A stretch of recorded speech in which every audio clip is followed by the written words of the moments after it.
Nós vamos conversar hoje com o general Durval Neri, atualmente coordenador de estudos e pesquisas do SEBRES, o Centro Brasileiro de Estudos Estratégicos.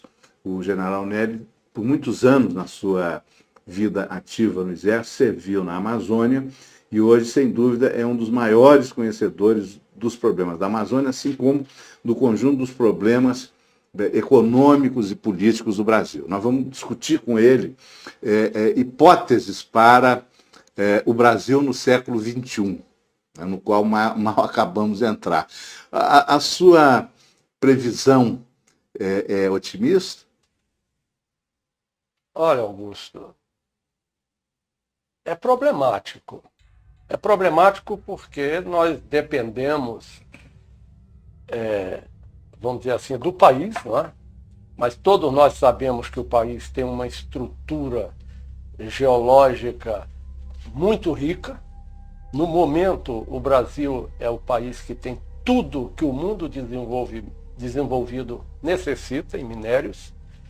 O Brasil tem uma extensão, não é, bem representativa no mundo e tem uma população que é uma congregação de várias raças, né, uma população muito dedicada. Porém, precisamos ter, sim, gente honesta, gente comprometida com este desenvolvimento do Brasil. Não mais o Brasil do futuro, mas o Brasil do presente, o Brasil do século XXI. Eu tenho esperança, sim. Mas será que não há hoje no Brasil uma visão pessimista, uma visão até sombria, um pensar pequeno em relação ao próprio Brasil?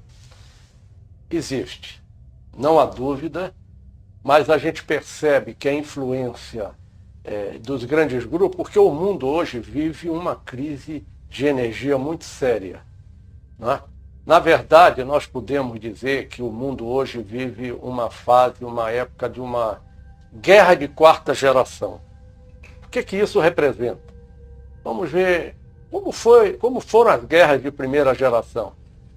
Aquelas guerras napoleônicas em que os combatentes combatiam com espadas e lanças, no corpo a corpo. Então a guerra acontecia ali, no campo de batalha. E os grandes estrategistas perceberam que tinham que ir um pouco em profundidade. Aí entramos na Primeira Guerra Mundial, surgiu o avião, não é? Já emprego militar do avião, dos balões. Ainda não. E do carro de combate e da metralhadora. Então um pouco mais à frente. Segunda geração. A terceira geração foi a Segunda Guerra Mundial, em que realmente os países foram em profundidade, foram nas indústrias, foram nas cidades e a população passou a ser o alvo da guerra, guerra de terceira geração. E a guerra saiu do campo de batalha. Saiu do campo de batalha. Aí nós tivemos aviões bombardeiros de grande profundidade, não é? Tivemos a bomba atômica sendo empregada num país já no final da guerra, já em busca da rendição, né?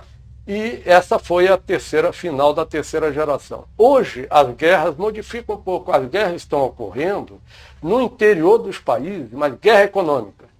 A globalização econômica. Então, os grandes grupos que entram para impedir o desenvolvimento do país, para impedir o povoamento das grandes áreas. O Brasil, nesse momento, é vítima desse tipo de guerra? Bom, como o mundo está vivendo essa crise de energia, aí nós estamos vendo o problema, por exemplo, é petróleo e urânio.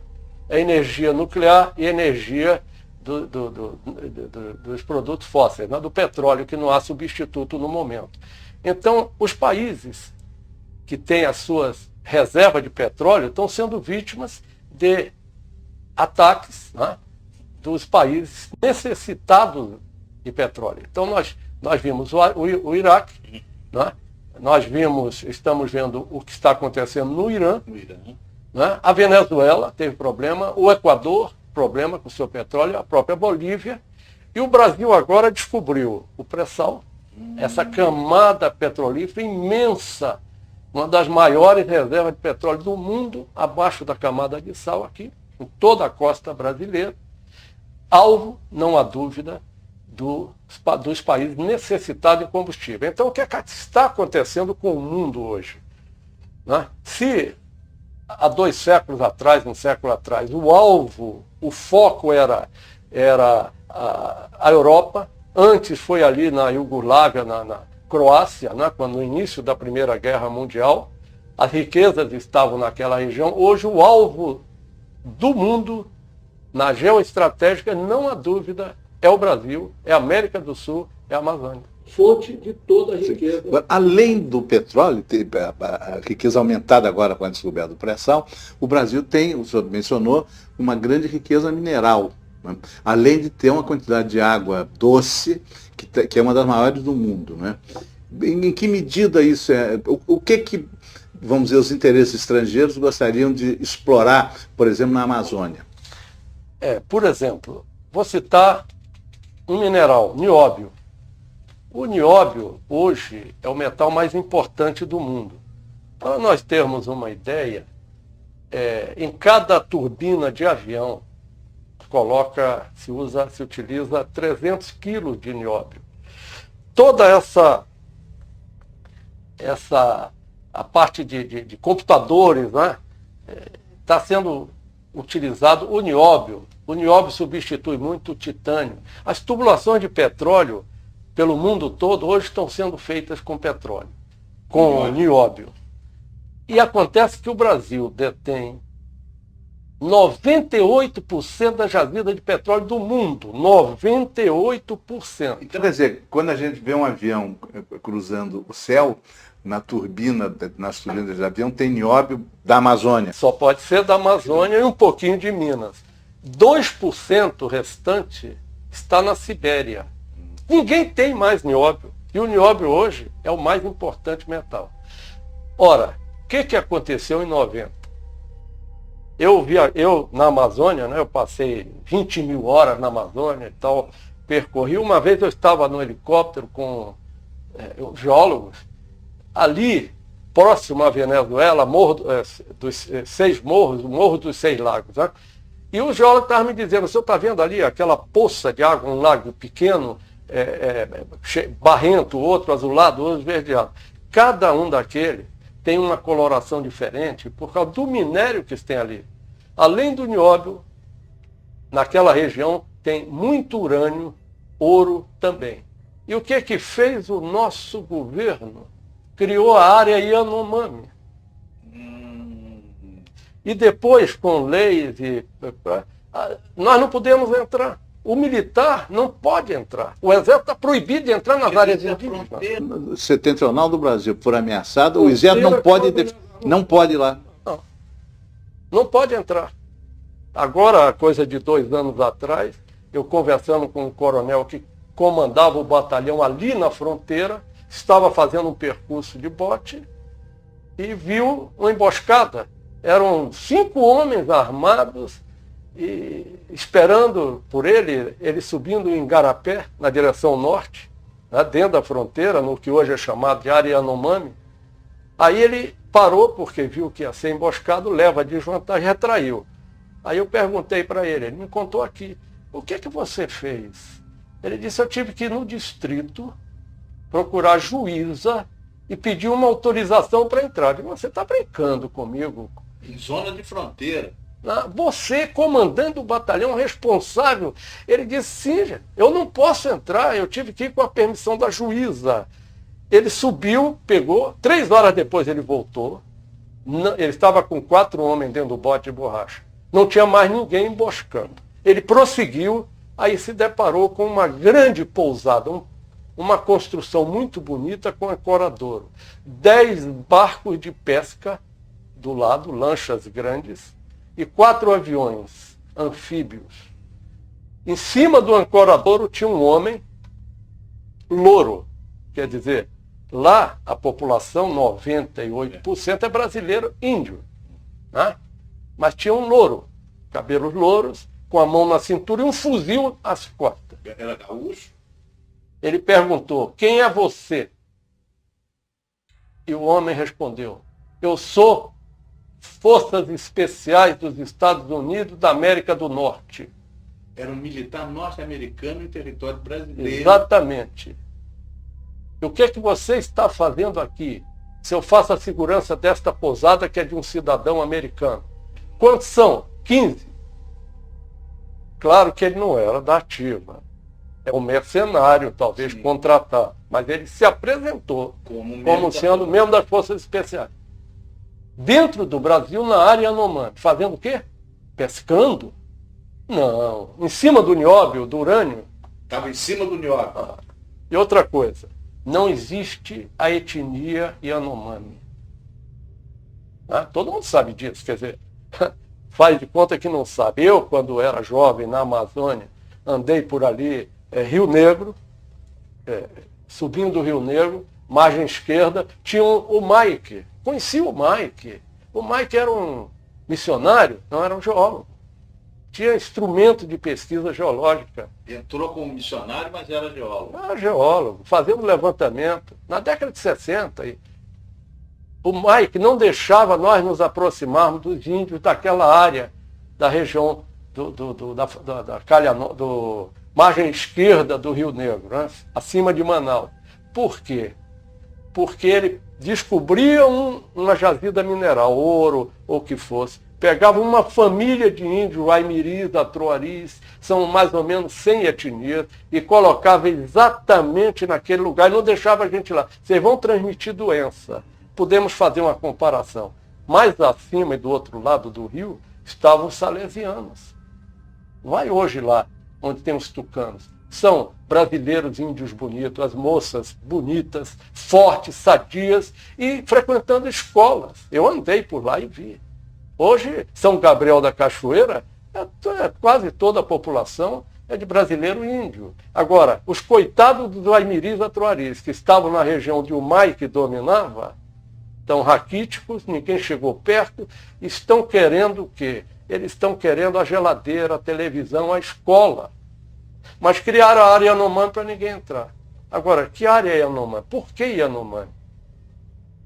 91, 92, presidente Collor, à mesa, assinando a criação da área Yanomami. O Exército tinha feito o levantamento por ordem do governo das etnias, mais ou menos 100 etnias. O mapa estava em cima da mesa, os ministros presentes. E estava ali mais ou menos 100 bolas em cima daquele mapa da Amazônia. Tinha um cidadão norte-americano na mesa, disse, isso não nos interessa. Pegou o lápis e fez um círculo gigante e disse, tem que ser assim, deste tamanho, englobando todas as etnias. Aí, que nome nós vamos dar?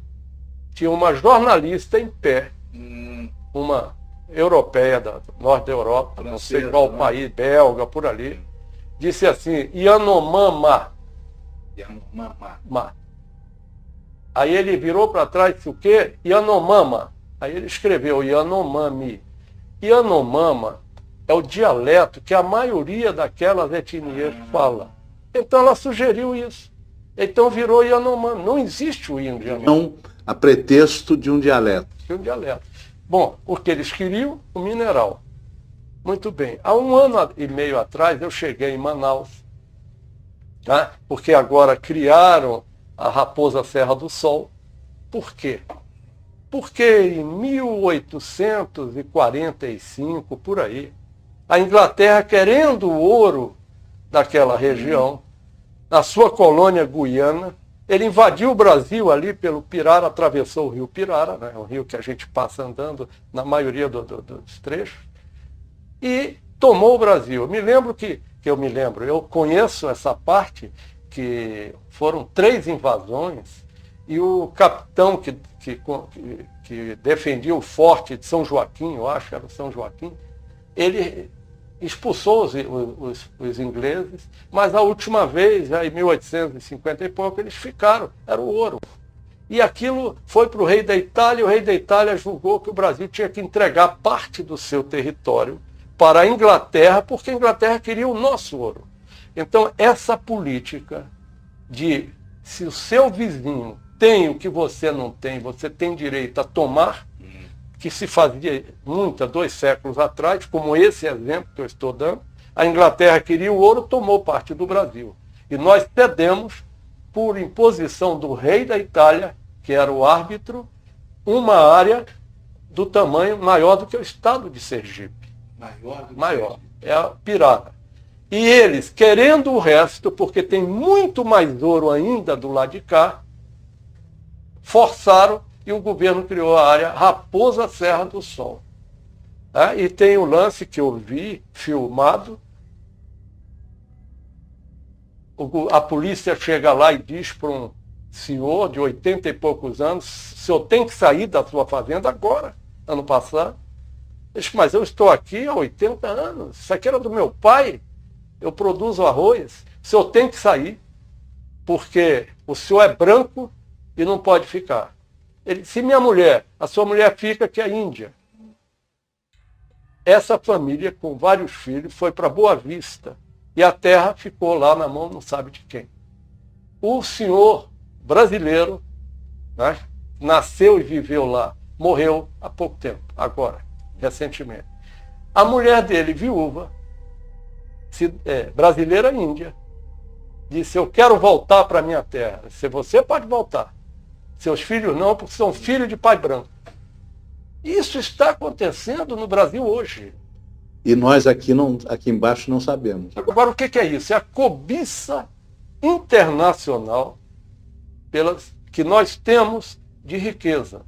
Isso está saindo e o povo não está sendo beneficiado daquilo que é nosso. Você falou da água, por exemplo. Ora, nós temos 20% da água do mundo, água doce, mas já estamos perdendo, né? Então, por exemplo, eu lembro que há um tempo atrás a gente chegava num restaurante, o garçom botava uma jarra de água e ninguém pagava, você não tinha que pagar, era água boa, filtrada e tal, água, né? Hoje, você entra no restaurante, o garçom bota uma garrafinha que se 1/4 de litro, né? 2,50. Quer dizer, o litro da água hoje é R$10. Muito bem. A fonte onde é? A fonte é a nossa aí. É aqui em Minas, na Serra de Petrópolis, no Brasil inteiro. Água cristalina, água pura, como só existe em poucos lugares no mundo. Muito bem. 4 empresas estrangeiras dominam o mercado de água no mundo. A Nestlé, a Coca-Cola, a Suez, tem mais uma que eu não lembro agora. Elas compram as jazidas, elas enchem a garrafinha. Quanto custa uma garrafa daquela? Nada. 1/1000 do real. A tampinha também é uma bobagem. Enche e vende R$10 o litro. Atrás daquilo, o que é que tem? Nada. A nossa água, o caminhão que vai levar, distribuir, etc. R$10 o litro. E quanto custa 1 litro de gasolina, por exemplo? 2 e pouco. Por quê? Se a água não tem custo nenhum, o mínimo, o petróleo, desde a pesquisa, retirada, uma quantidade enorme de pessoas trabalhando, gera emprego. Então, hoje, o alvo deles é a água. E vai ser motivo de guerra, não tenho dúvida, já está sendo motivo de guerra. Olha a Turquia. A gente vê que quem tem o seu poderio militar, a sua defesa militar, é respeitado. E o que está acontecendo hoje no Brasil, nós estávamos falando da região amazônica, da riqueza, e eu vou citar aqui só como exemplo, um levantamento feito. Aquele ouro que a gente anda no rio chutando, né, que as pepitas aparecem ali, que o garimpeiro pega aquela peneira e encontra ouro secundário, né, foi calculado 15 mil toneladas de ouro hoje a gente pode levantar na Amazônia. Mais ou menos 200 bilhões de dólares. 200 bilhões. Bilhões. Está lá no chão. Como também tem ouro primário. Por exemplo, a Vale do Rio Doce descobriu agora lá ouro primário, ou seja, aquele que tem que realmente aprofundar e retirar. Agora, pela nossa Constituição, o que está no solo é do país, é do povo brasileiro, e não da empresa particular privatizada que comprou a Vale do Rio Doce. O Brasil, o governo, quando vendeu a Vale, não podia incluir na venda as jazidas minerais. Que ainda não tinham sido descobertos. Aí as empresas estrangeiras, inclusive, que estavam na concorrência, não, nós não vamos então comprar. Aí inclui contra o que está previsto na Constituição. Então eles compraram até as jazidas. Crime de lesa pátria. Não pode. O Congresso ainda não referendou. Pode tomar de volta. O povo brasileiro tem que pensar nisso e tomar de volta. Descobrir o ouro agora é uma fortuna. Serra do Carajás. E quanto é que foi vendido a Vale do Rio Doce? Estabeleceram o preço dos caminhões, dos tratores, das máquinas, venderam. E eles levaram de graça a jazida. Todo esse material que está saindo exportando não paga imposto. Exportação não paga imposto. O nióbio deve estar saindo assim também. Sim, no caso do nióbio, parece que é uma situação muito misteriosa, né? As pessoas que tentaram investigar como é que sai o nióbio do Brasil, eles barraram em barreiras intransponíveis. Agora que sai porque cada dia tem mais avião. Hein? Sai, inclusive, aqui de Minas, tem nióbio, e houve um acerto que eles continuariam contrabandeando o nióbio de Minas Gerais para o exterior. Quer dizer, é um contrabando tolerado. Tolerado, reconhecido, tolerado.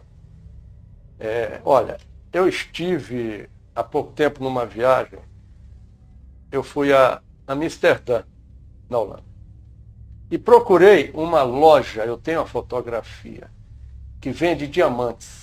Fotografei a casa e a placa, 1834, por aí. É uma empresa que vende diamantes. Entramos, uma funcionária trouxe uma bandeja com 6 diamantes. Aí eu apontei para o maior. Ela queria vender. Eu perguntei, qual é o preço desse diamante maior? Daria um anel muito bonito. Diamante azul. O preço corresponde a R$650 mil. Um diamante. Aí eu perguntei para o rapaz que estava ao meu lado. Eu fotografei. Tenho a fotografia. Eu perguntei, onde está a mina de vocês? Aí ele apontou para um mapa na parede que estava atrás de mim. Eu fotografei. Brasil. Aquele diamante em Amsterdã, azul, do Brasil. Raríssimo no mundo. O mapa era o Brasil. 3 minas exatamente onde é hoje a Raposa Serra do Sol. 3 minas ali. Onde é a Raposa Serra do Sol. Assinalado no mapa, eu tenho a fotografia. 2 localizadas na área Yanomami. 3 dentro da Venezuela, na área Yanomami venezuelana. Que o presidente Chávez não deixa ninguém chegar lá. Os estrangeiros não chegam lá. E 2 na reserva Roosevelt, em Rondônia, onde mataram aqueles garimpeiros há alguns anos atrás. Muito bem. Passando em Salvador, sou baiano, agora, recentemente, ali no Mercado Modelo, na frente do Mercado Modelo tem umas barraquinhas, uma senhora vendendo pedras.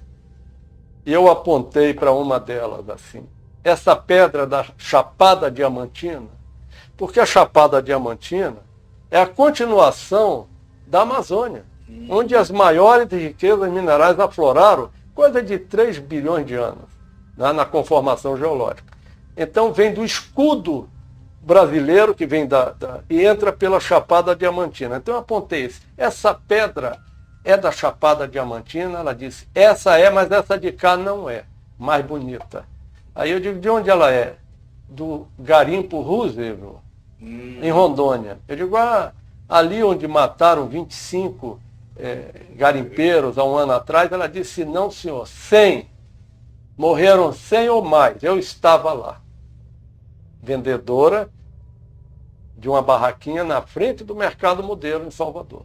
Eu digo, você estava lá, você vai lá comprar diamante? Ia com meu marido. Mas agora a gente compra, quando sai eles assaltam, roubam e levam. Pois bem, o Fantástico da Rede Globo mandou uma equipe com a Alice Maria, né? Não, já saiu. Foi no tempo dela ainda. E ela foi até lá, porque o governo diz que a mina de diamante do Garimpo Roso está desativada. Mas os índios estão lá sentados, ela fotografou, mostrou, entrevistou, engordando demais, porque comem lata, comida enlatada, com carro, caminhonete 0 quilômetro, não fazem nada de calção, sandália, etc. Aí elas sobrevoaram com o avião a mina que está desativada com máquinas imensas. Os índios brasileiros, os índios que estão operando, não. São empresas estrangeiras que estão contrabandeando o nosso diamante. Então a riqueza da nossa Amazônia está saindo desta maneira. Quer dizer, política... A Amazônia não está só ameaçada, a Amazônia está sendo pilhada. Pilhada. É a guerra de quarta geração. Impedir o desenvolvimento do país, para que não deixar a sua economia crescer, o seu desenvolvimento, impedir o povoamento das áreas, como é o caso da Amazônia. Aí fica essa campanha. Não pode entrar, tem que preservar o meio ambiente. Quer dizer, provocar um desenvolvimento sustentável. Todo mundo fala isso e pouca gente sabe. Desenvolvimento sustentável. Então, o desenvolvimento sustentável seria, tá bem, explora o diamante, a pedra, faz o polimento ali, monta a indústria ali do lado da mina para que a população se beneficie. Isso é desenvolvimento sustentável.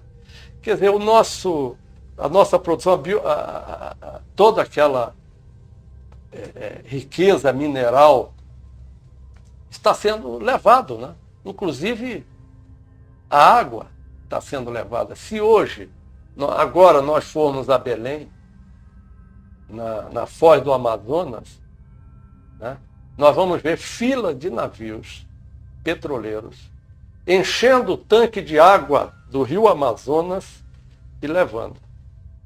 Cada navio pode levar 400 a 450 milhões de litros de água. A Arábia Saudita gasta $2 para dessalinizar a água lá. 1 metro cúbico por aí. Ora, se ele leva 250 milhões de litros, ou 400 milhões de litros de água, vamos supor que fosse $2, 450 milhões, cada navio está levando o quê? 900 milhões de dólares de água. Quase 1 bilhão. Não paga um centavo. A água é de graça? Está saindo, o governo está deixando. Por que não vende a água? Nós não pagamos a nossa aqui, nós não pagamos R$10 o litro da água da mesa do restaurante. Então por que não cobra? E a biodiversidade que vai junto com a água? Muita coisa é levada e os remédios são produzidos. Sim. Não é? Então a guerra de quarta geração é essa. Aí vem essa campanha, como esse absurdo que eu vi na televisão agora, 2, 3 dias atrás. Não coma carne brasileira, que ela é ilegal. Como é que o Ministério Público Federal bota no ar, no horário nobre das televisões, um anúncio para que o brasileiro não coma carne brasileira? Ilegal? Ora, meu Deus. Mas ilegal a que pretexto? Por quê? Para não comprar nossa, para diminuir a produção, para importar carne. Então vamos ver o que acontece com a carne. O europeu quer comer a carne brasileira. Por quê? Porque ele andou morrendo com o mal da vaca louca. O gado da Europa e dos Estados Unidos é um gado que, por causa do frio, ele fica no estábulo. É gado entabulado. Então come ração. Essa ração é preparada, é vendida. A maior empresa que fabrica a ração é a Monsanto. Então a Monsanto fabrica a ração para o gado. Só que ele usava restos de animais para fazer a ração. Proteína vegetal para animais vegetarianos. Um dia, sei lá, um animal doente foi usado e a ração que dali foi produzida gerou o mal da vaca louca. Todo mundo doente. Então eles querem comer a nossa carne, porque o nosso pecuarista não usa a ração da Monsanto. Ele queima a grama, nós temos bastante terra, ele queima a grama para que a erva daninha morra, para ele não usar os agrotóxicos. Né? Não só nos agrotóxicos, como também não entabular o gado. O gado come grama, por isso é conhecido como o gado verde. Todo mundo quer comprar. Aí eles ficam fazendo esta propaganda para nós reduzirmos a produção, sem contar as ameaças das doenças que de vez em quando surgem e que a gente sabe, aquela febre aftosa, por exemplo, a última, exatamente quando o pecuarista brasileiro, o Brasil conseguiu conquistar o mercado russo da carne, vendendo, exportando carne para a Rússia. Surge a febre aftosa em fazenda na fronteira com o Paraguai, a 20 quilômetros da base americana. Eu pedi para laboratórios que fizeram a pesquisa descobrirem que febre aftosa era essa, qual era o vírus, só existia no Texas. Aí vem uma grande interrogação. Houve um surto de febre aftosa em território brasileiro provocado por um vírus que só existe no Texas. Então como é que o vírus veio do Texas para cá? Estava a 20 quilômetros da base americana, Brigadeiro Mariscal Estigarribia, no Paraguai. Coincidência? E nós perdemos o mercado russo de carne. Os pecuaristas americanos praticamente ganharam. Infelizmente, chegando ao fim, porque essa é uma história fantástica. Pena que é verdadeira. Como nós temos 3 minutos, o que o senhor recomendaria ao governo brasileiro, às autoridades brasileiras, aos congressistas brasileiros tão desinformados e ao público brasileiro em defesa do interesse do Brasil no século XXI? Olha, Augusto, eu não conselho para o governo, realmente não. O Brasil está numa posição muito boa. Com essa crise econômica ocorrida no mundo, a recuperação da economia americana não sabemos quando, a do Japão, a Europa está em situação pior, e o Brasil tem condições e realmente está subindo no patamar. Nós precisamos aproveitar isso. Então, eu acho que compete a nós, brasileiros, eleitores, elegermos gente competente e que entenda do assunto. Por exemplo, pré-sal. É a hora do brasileiro ver quem é que entende de pré-sal. Estão brigando, né, pelo royalty, quando se for feito realmente uma mudança na lei, aquela lei criminosa que quem compra a jazida passa a ser dona, vende para o Brasil se quiser, e o pré-sal, o que é? Pouquinho dinheiro que vem para Rio, Espírito Santo, etc. Se mudar essa lei, nós vamos ter muito mais royalty. Então tem que mudar. Vamos votar elegendo gente competente, gente que entenda de petróleo, porque o futuro está aí. Obrigado.